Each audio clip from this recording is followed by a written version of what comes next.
హైదరాబాద్ లో కన్సల్టేషన్ మరియు 3,500 రూపాయల colour Doppler test Avis hospitals లో ఉచితంగా పొందండి.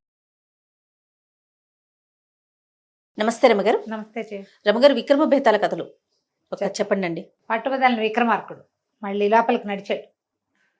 చెట్టెక్కి అక్కడున్న కళేవరాన్ని భుజం మీద వేసుకున్నాడు. కళేవరాన్ని ఆశ్రయించుకున్న బేతాళుడు కూడా రాజుతో పాటు నడిచాడు ముందుకి. మార్గాయాసం తెలియకుండా ఒక కథ చెప్తానని కథ చెప్పడం మొదలుపెట్టాడు. పూర్వం ఇంద్రపురి అని ఒక రాజ్యం ఉండేది. దానికి చంద్రసేనుడని రాజుగారు, ఆయనకి ఇందుమతి అని భార్య. ఎన్నేళ్ళైనా పిల్లలు పుట్టలేదు. 12 సంవత్సరాలైందిట వివాహమయ్యి. సంతానం లేదు. ఆవిడ గుడి గోపురం, ఆవిడ ఎక్కని గుడి లేదు, తొక్కని పీఠం లేదు, వెళ్తూనే ఉండేది పాపం. ఊరి చివర కొండ మీద పురాతన కార్తికేయ ఆలయం ఉండేదట. ఈవిడ ప్రతి శనివారం అక్కడ ఉపవాసం ఉండి కొండ మీదకి కాలినడకని వెళ్ళి పెద్ద పాము పుట్ట ఉందట అక్కడ మామిడి చెట్టు కింద. ఆ చెట్టు కింద ఉన్న పుట్టలో పాలు పోసి ప్రసాద స్వీకారం చేశాకే మంచినీళ్ళైనా పోసుకునేది నోట్లో. పాపం కొండెక్కి వెళ్ళేది. కొండ దాకా గుర్ర మీద వెళ్ళిపోయేది రథంలో. ఈ కొండ కాలినడకని పైకి ఎక్కేది. ఎన్నేళ్ళు 3 సంవత్సరాలు వెళ్ళిందిట ఆ గుడికి. అట్లా వెళ్ళగా వెళ్ళగా వెళ్ళగా ఒకనాడు ఏమైందట, ఈవిడ పుట్టలో పాలు పోసి యువతలకు వస్తుంటే ఆ పుట్ట పక్కన ఒక బైరాగి లాంటి ఒక ఆయన కూర్చున్నట్టు. జీబు గడ్డము, తలంతా అట్టలు కట్టుంది, పక్కన సంచి ఉంది, పాత మాసిపోయిన గావంచాలాంటిది ఒక కాషాయ రంగు బట్ట కట్టుకున్నాడు బైరాగి. చేతిలో ఒక కర్ర ఉంది. ఆయన అమ్మాయికేసి ఆవిడకేసి అలాగే చూసి, ఏమమ్మా ఇంకా కోరిక తీరలేదని చూస్తున్నావా ఇందుమతి అన్నాడు. ఇందుమతి అనేసరికి ఇప్పుడు ఆశ్చర్యం, రాణి నన్ను ఇందుమతి అంటున్నాడు, ఏమమ్మా ఇందుమతి అన్నాడు. అనేసరికి అర్థం కాలేదు. కానీ ఏమనిపించింది, ఏ భగవంతుడో ఈ మారు వేషంలో ఉన్నాడేమోనని దండం పెట్టింది. అవును స్వామి అంది. అనేసరికి ఇతరా అని పిలిచాడు. పిలిచి ఆయన పక్కన ఓ సంచి ఉంది. ఈ సంచిలో అరటిపళ్ళు ఉన్నాయి, ఒక్కటంటే ఒక్క పండు తీసుకు తిని నీ కోరిక తీరుతుంది అన్నాడు. ఎప్పుడైతే ఈ అరటిపళ్ళు ఉన్నాయి, ఈ కోరిక తీరుతుంది అనగానే ఆవిడకు ఉత్సాహం వచ్చింది. కార్తికేయుణ్ణి సుబ్రహ్మణ్యేశ్వరిని ఆరాధిస్తే కదలి వంధ్యము కాకవంధ్యము పోతుందని కథ. అరటి చెట్టుకి వంధ్యత్వం అది ఒక్కసారి గెల వస్తుంది. అవునవును, దానికి 2 గెలలు వస్తాయిట కార్తికేయుడు అనుగ్రహం లభిస్తే. అలాంటి కథలు విని విని ఉంది ఆవిడ. అరటిపండు అనగానే ఆవిడకు ఉత్సాహం వచ్చింది. గబగబా ఆయన దగ్గరికి వెళ్ళి ఆ పక్కనున్న సంచిలో చేయబెట్టింది. సంచి నిండా అరటిపళ్ళు ఉన్నాయి. అందులో కొన్ని మెత్తబడిపోయి, కొన్ని వాడిపోయి, కొన్ని వేళ్లాడిపడిపోయి అట్లా ఉంటే ఆవిడ సంచిలో అంతా కలయి వెతికి చేతికి దొరికిన లావుపాటి పండుని, పుష్టిగా ఉన్న పండుని ఏమనుకుంది, నాకు బలంగా ఉన్న పిల్లవాడు కావాలి, ఈ డొక్కుపళ్ళు తీసుకుంటే డొక్కు పిల్లవాడు పుడతాడో ఏమిటోనని బాగా వెతికి బాగా బొద్దుగా లావుగా ఉన్న పండుని తీసుకుంది. పండుని తీసుకొచ్చింది, ఇంటికి వచ్చింది. భర్తకు సంతోషంగా భర్తకు చెప్పింది, ఆయన ఎవరో మహానుభావుడిలో ఉన్నాడు, అరటిపండు తింటే నాకు సంతానం కలుగుతుందేమో అంటే, నువ్వు ఎంతమందో మహానుభావులను చూసావు అన్నాడు ఆయన వెటకారంగా. రాజుకేం పెద్ద నమ్మకం లేదు, ఈ గుళ్ళు గోపురాలు వీటి వెనకాల పడ్డం మీద ఆసక్తి లేదు ఆయనకి. కలితే కలుగుతారు ఏమిటి అని ఉండేది. మరి ఆడవాళ్ళకి ఎక్కువ ఉంటుంది, వాళ్ళు ప్రశ్నలు ఎదుర్కొంటారు కదా. ఈవిడ గబగబా ఇంటి లోపలికి వెళ్ళి దేవతార్చన అది ముగించుకుని ఈ అరటి పండుని ప్రసాదంగా తీసుకోవటానికి చూస్తే అవి ఏం పండది, జంటక పండు, కవల పళ్ళు ఉంటాయి కదా, అతుక్కుపోయిన ఉంటాయి పళ్ళు, అందుకే అదంత లావుగా ఉంది. తినేసింది పండు. రాజుగారికి ఏం పెద్ద నమ్మకం లేదు, కానీ ఈవిడ కొంచెం భక్తితోటే ఉంది. తర్వాత కూడా వారం వారం ప్రతి శనివారం కొండ మీదకి వెళ్ళేది. ఆయన ఏనాడు ఈవిడ కనపడ, ఒక్కసారి కనిపించాడు, అరటి పండు ఇచ్చాడు. 3-4 నెలలకి ఈవిడ గర్భవతి అని తేలింది. ఇంకేముంది, ఆ బైరాగాయనే మహానుభావుడు సుబ్రహ్మణ్యుడే ఆ స్వరూపంలో వచ్చాడని సంతోషించింది. చివరికి నెలలు నిండినాయి.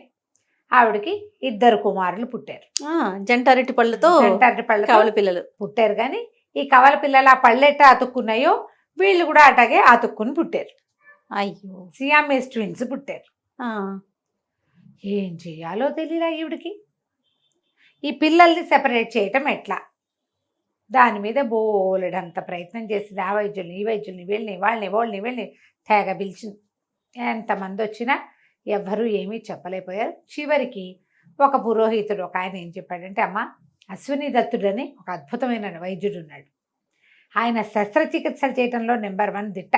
పిల్లల్ని కోసి అతికించగలడు, కోసి వీళ్ళని సెపరేట్ చేయగలడు, కావాలంటే అతికించగలడు కూడా అనేసరికల్లా ఇప్పుడు ఈ అశ్విని దత్తుడు ఎవరు, వీళ్ళ పక్కనున్న సింహపురి రాజుగారి యొక్క ఆస్థాన వైద్యుడు.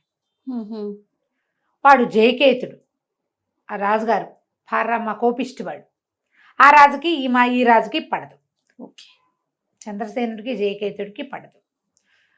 ఈవిడేమో గబగబా భర్త దగ్గరకు వచ్చి, ఏమండి ఇట్లా పురోహితుడు ఒక ఆయన వచ్చాడు, ఆయన చెప్తున్నాడు ఇట్లాంటివి చాలా చేసేట ఆయన అనేసరికి ఈయన అన్నాడు, చటాట్ పిల్లలు ఇట్లా ఉంటే ఉన్నారు, ఆ రాజ్యం వాడి దగ్గర నుంచి ఇది చేసుకునేది ఏమిటి, కుదరదన్నాడు. ఈ లోపల పిల్లలు పుట్టారని వీళ్ళకి అనేక దేశాల నుంచి బోల్డ్ అని ఇవి వచ్చినాయి. ఏమంటారు, కంగ్రాచులేషన్స్ వస్తాయి కదా, ఏమన్నా బెస్ట్ విషెస్ వచ్చినాయి, ఇంకా ఏమిటో అందరూ తల అభినందన ప్రశంసా పత్రాలు పత్రాలు. ఈ అభినందన పత్రాల్లో జయకేతుడు కూడా పంపించాడు. కమల పిల్లలు పుట్టారట, అబ్బాయి 2 మగ పిల్లలు పుట్టారట, పాపం అతుక్కుని ఉన్నారట. దీనికి సంతోషంగా ఉంది, దానికి బాధగా ఉందని రాశాడు 2 వాక్యాలు. ఆ వాక్యాలు చూసి ఈయనకి పుండి మీద కారం చల్లినట్టయితే నేను నచ్చల, ఠాట్ వీల్లేదన్నాడు. అనేసరికి ఇందుమతి మాత్రం వదిలిపెట్ల. ఆయనకి ఆవిడకి ఎలాగైనా సరే వెళ్ళి అశ్వనీదత్తుడి దగ్గరికి వెళ్ళి ఆ వైద్యం చేయించుకోవాలని ఉంది. అక్కడి నుంచి భర్తకి చెప్పకుండా మా పుట్టింటికి వెళ్ళి వస్తానని చెప్పి పిల్లల్ని ఇంట్లో పెట్టి ఒక దాసీదాని సహాయంతో సామాన్యంగా వేషం వేసుకుని సింహపురికి వెళ్ళిపోయింది. వెళ్ళింది.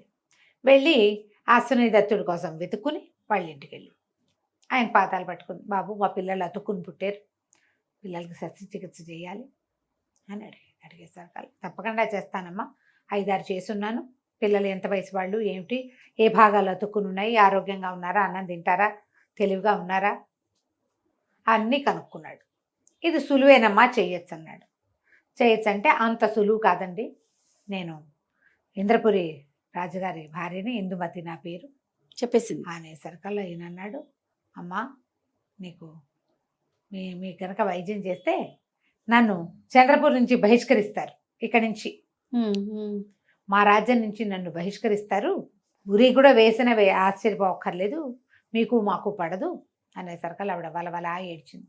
12 సంవత్సరాలు నేను ఎక్కని గుడిమెట్లు లేవు, మొక్కని గడపలేదు, ప్రతి చోట పూజ చేశాను, లేక కలిగిన పిల్లలు లక్షణంగా పుట్టారు, ఇలాంటి పరిస్థితి ఉంది, నేనేం చేయను, నువ్వు తప్పిస్తే నాకు ఇంకొక దిక్కు లేదు అని లబోదీపమని ఏడిస్తే ఆయన అన్నాడు, అమ్మ నా ప్రాణాలకు ప్రమాదం లేకుండా చేయగలవా నువ్వు అన్నాడు. ఈవిడంది, చేస్తా తప్పకుండా, నీ ప్రాణాలకి నాది పూచి, నీకే సమస్య రాదు, నా భర్తతోటి రాదు, పక్కన మా జయకేతుడితోటి కూడా రాదు అని చెప్పేసరికి ఆయన ఈవిడ వెనకాల పడి బయలుదేరి వచ్చి ఇంద్రపూరికి వచ్చాడు. ఒక 8-10 రోజుల పాటు పిల్లలకి రకరకాల మందులు ఇచ్చి పిల్లల్ని దగ్గరుండి చూసి ఒకనాడు ఇద్దరికి ఆపరేషన్ చేసేసాడు. పిల్లలిద్దరూ సెపరేట్ అయిపోయారు. హీలింగ్కి ఒక నెల పట్టింది. నెల పట్టాక ఈవిడేం చేసింది, ఈవిడికి ఇంకేం చెప్పింది, ఎవ్వరికీ తెలీదు, 2వ కంటి వాడికి తెలీదు, నీ ప్రాణాలకి నా ప్రాణం అడ్డం అని చెప్పింది. ఒకరోజు ఉదయమే రాజకుమారులు ఇద్దరూ సెపరేట్ అయ్యారు. ఈ పిల్లలకి ఈ వైద్యం చేసిన ఆయన ఈ ఫలానా సింహపురి తాలూకు రాజకు వైద్యుడైన అశ్వనీదత్తుడు అని చెప్పి ప్రకటన చేయించింది. అన్ని రాజ్యాల వాళ్ళకి ఉత్తరాలు రాయించింది, అశ్వనీదత్తుడు మా పిల్లల్ని సెపరేట్ చేశాడు, ఉత్తరాలు రాయించేసింది. అశ్వనీదత్తుడు సెలవు తీసుకుని వెళ్ళిపోయాడు. ఇప్పుడు భేతాళుడు అడిగాడు, ఇందుమతి ఏం చెప్పింది, రహస్యంగా ఉంచుతాను, నీకు ప్రాణాలకు ఏ ప్రమాదము లేదండి, చెప్పితే రాజుకు తెలిసిపోతుంది కదా, మరి ఎందుకు చెప్పింది అని అడిగాడు. అడిగేసరికల్లా విక్రమార్కుడు అన్నాడు, ఇందులో ఏముంది, దాచిపెడితే రహస్యం, అందరికీ చెప్పాక ఇంక చేసేదేముంది, మొత్తం ప్రపంచం అంతా తెలిసిపోయింది, అందరి రాజులు అద్భుతం, సింహపురి వాళ్ళ దగ్గర ఎంత అద్భుతమైన వైద్యుడు ఉన్నాడు ఓహో అంటారు. ఇప్పుడు ఆయన రాగానే వాళ్ళకి వైద్యం ఎందుకు చేసామని ఈయన ఏమైనా చేశాడు అనుకో, ఈ రాజుగారి ఇది ఏమవుతుంది, కదా, ఆయన పరువు పోతుంది, నోరు మూసుకుని ఊరుకుంటాడు, నోరు గట్టిగా మూసుకుని ఊరుకుంటాడు. మనం ఏం చేయాలి, గోల్ చేయాలి ఏదైనా, అప్పుడు ప్రమాదం తక్కువ. ఆయనకి ఎవరి వల్ల ప్రమాదం ఉందో ఇంకా ప్రమాదం ఏముంది, ఇంకా ప్రమాదం లేదు. ఆయన ఏమైనా ప్రశంసలు ఇస్తే ఇచ్చాడు, సన్మానం చేస్తే చేశాడు, లేకపోతే లేదు. కానీ ఏం అనడానికి మాత్రం వీల్లేదు. ఓకే. ఎందుకంటే లోకంలో ప్రతి వాళ్ళకి ఆయన్ని ఈ రాజుగారు శిక్షించాడంటే రాజును బాయ్కాట్ చేస్తారు. 2 పసిబిడ్డల ప్రాణాలు కాపాడిన వైద్యుడిని నువ్వు ఈ పని చేసావు అంటే నువ్వు ఎంత దుర్మార్గుడివి అంటారు. అవును. పరువు పోతుంది, డీగ్లేమర్ అయిపోతాడు, డిమోరలైజ్ అయిపోతాడు. అందుకని అవి ఏవి అవ్వకుండా ఉండటం కోసం ఆయన ఏం చెయ్యడు. అది ఆలోచించే ఇందుమతి ఈ ప్రకటన చేసింది. ఆవిడ తెలివిగా చేసింది. అశ్విని దత్తుడి పేరు ప్రధ అన్ని దేశాలకి వెళ్ళింది. తను తన పిల్లలకి వైద్యం చేసినందుకు కృతజ్ఞతగా ఆయనకి మంచి పేరు తెచ్చింది. దాంతోపాటు ఆయన ప్రాణాలకు ప్రమాదం లేనటువంటి ముందు కాళ్ళకి అడ్డం వేసింది అనమాట తెలివిగా. అది కథ కంచికి మనం ఇంటికి. ఇది ఎప్పుడైతే చెప్పాడో ఈయన విక్రమార్కుడు బేతాళుడు అన్నాడు, చాలా బాగా చెప్పావు, కానీ నువ్వు మౌన భంగం చేసావు కదా, నేను వెళ్ళిపోతున్నా అని వెళ్ళిపోయాడు. రాజుగారు మళ్ళీ వెనక్కి తిరిగి నడవటం మొదలుపెట్టాడు. చాలా బాగుంది రమ్మగారు. నమస్తే. నమస్తే.